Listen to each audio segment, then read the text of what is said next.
ಇನ್ನು ಮಿಕ್ಕ 4 ರಾಶಿಗಳಿಗೆ ಹೇಗಿರುತ್ತೆ, ಅಂದರೆ ಧನು ರಾಶಿಗೆ ಈಗ ಹೇಗಿದೆ, ಏನು ಗೈಡೆನ್ಸ್ ಸಿಗಬಹುದು ಅಂತ?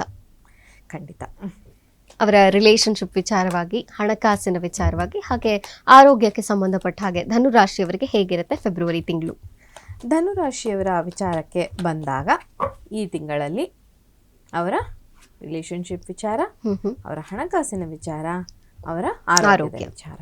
ಧನುರಾಶಿಯವರಿಗೆ ಈಗ ಅವರ ರಿಲೇಶನ್ಶಿಪ್ ವಿಚಾರಕ್ಕೆ ಬಂದಾಗ ಆರ್ಗ್ಯುಮೆಂಟ್ಸ್, ಅನ್ವಾಂಟೆಡ್ ಆದಂಥ ಆರ್ಗ್ಯುಮೆಂಟ್ಸ್ ಇರುತ್ತೆ. ಹಾಗಾಗಿ ಆರ್ಗ್ಯುಮೆಂಟ್ಸ್ನ ಅವಾಯ್ಡ್ ಮಾಡಿ ಈ ಟೈಮಲ್ಲಿ ನೀವು ಅಂತ.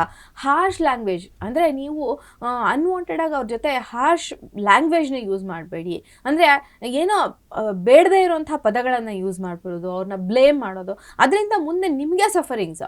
ನೀವು ಎದುರುಗಡೆ ಇರೋರಲ್ಲ ಅಥವಾ ನಿಮಗೂ ಕೂಡ ನಿಮ್ಮ ಎದುರುಗಡೆ ಇರೋರು, ನಿಮ್ಮ ಸ್ಪೌಸ್ ಅಥವಾ ನಿಮ್ಮ ಪಾರ್ಟ್ನರ್ ಆ ಥರದ ಒಂದು ಮಾತುಗಳಿಂದ ನಿಮ್ಮನ್ನು ಹರ್ಟ್ ಮಾಡೋದಕ್ಕೆ ಅವಕಾಶ ಇರುತ್ತೆ, ಈಗೋ ಕ್ಲಾಶಸ್ ಬರೋದಕ್ಕೆ ಅವಕಾಶ ಇರುತ್ತೆ ಅಂತ ಹೇಳ್ಬೋದು. ಹಾಗಾಗಿ ಲವ್ ರಿಲೇಶನ್ಶಿಪ್ಗೆ ಇದು ಅಷ್ಟೇನೂ ಪಾಸಿಟಿವ್ ಆದಂತಹ ಒಂದು ಟೈಮ್ ಅಲ್ಲ ಅಂತ ಹೇಳ್ಬೋದು. ಈ ಥರದ ಒಂದು ಸಂದರ್ಭದಲ್ಲಿ ನಾನು ಏನು ಪ್ರೀತಿ ಪ್ರೇಮದ ವಿಚಾರದಲ್ಲಿ ತೊಂದರೆ ಇದ್ದಿದ್ದಕ್ಕೆ ಬೇರೆ ಒಂದು ರೆಮಿಡಿನ ಕೊಟ್ಟಿದ್ದೀನಿ. ಆದರೆ ಈ ಸಂದರ್ಭದಲ್ಲಿ ಧನುರಾಶಿಯವರು ಯಾವ ರೀತಿಯ ಒಂದು ರೆಮಿಡಿಯನ್ನು ಮಾಡ್ಕೊಳ್ಬೇಕು ಅಂದರೆ, ತುಳಸಿಗೆ ನೀರನ್ನು ಅರ್ಪಿಸೋದು. ಪ್ರತಿದಿನ ತುಳಸಿಯ ಗಿಡಕ್ಕೆ ನೀರನ್ನು ಅರ್ಪಿಸೋದ್ರಿಂದ ಈ ಸಮಸ್ಯೆಗಳು ಬಗೆಹರಿಯೋದಕ್ಕೆ ಅವಕಾಶ ಇರುತ್ತೆ. ಇಷ್ಟೇ ಅಲ್ಲ, ಈ ಥರದ ಈಗೋ ಕ್ಲಾಶಸ್ ಬರ್ತಾ ಇದೆ ಅಂದರೆ ಕ್ಲಿಯರ್ ಕ್ವಾಡ್ಸ್ನ ಬಿವೇರ್ ಮಾಡಿದ್ರು ಕೂಡ ಈಗೋ ಕ್ಲಾಶ್ ಗ್ರೌಂಡಿಂಗ್ ಆಗುತ್ತೆ. ಸೊ ಅದರಿಂದ ಈಗೋ ಕ್ಲಾಶಸ್ ಕಡಿಮೆ ಆಗುತ್ತೆ ಅಂತ ಹೇಳ್ಬೋದು. ಓಕೆ.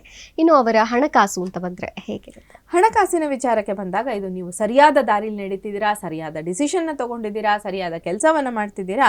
ಅದರಿಂದ ನಿಮಗೆ ಆ ಏಂಜಲ್, ಆ ತಾಯಿಯ ಬ್ಲೆಸ್ಸಿಂಗ್ಸ್ ಕೂಡ ನಿಮಗೆ ಸಿಗ್ತಾ ಇದೆ. ನೀವು ಮಾಡಿದಂತಹ ಕೆಲಸಕ್ಕೆ ಸರಿಯಾದ ರಿಸಲ್ಟ್ಸ್ ಕೂಡ ನಿಮಗೆ ಸಿಗೋದಕ್ಕೆ ಅವಕಾಶ ಇರುತ್ತೆ. ಓಕೆ. ಇನ್ನು ಅವರ ಆರೋಗ್ಯ ಅಂತ ಬಂದರೆ, ಆರೋಗ್ಯದ ವಿಚಾರ ಕೂಡ ಇಲ್ಲಿ ಪಾಸಿಟಿವ್ ಆದಂತಹ ಕಾರ್ಡ್. ಆರೋಗ್ಯದ ವಿಚಾರಕ್ಕೆ ಕೂಡ ಧನುರಾಶಿಯವರಿಗೆ ಈ ತಿಂಗಳು ಯಾವುದೇ ಮೇಜರ್ ಇಶ್ಯೂಸ್, ಹೆಲ್ತ್ ಇಶ್ಯೂಸ್ ಕಾಣಿಸ್ತಾ ಇಲ್ಲ. They are blessed with good health ಅಂತ ಹೇಳ್ಬೋದು.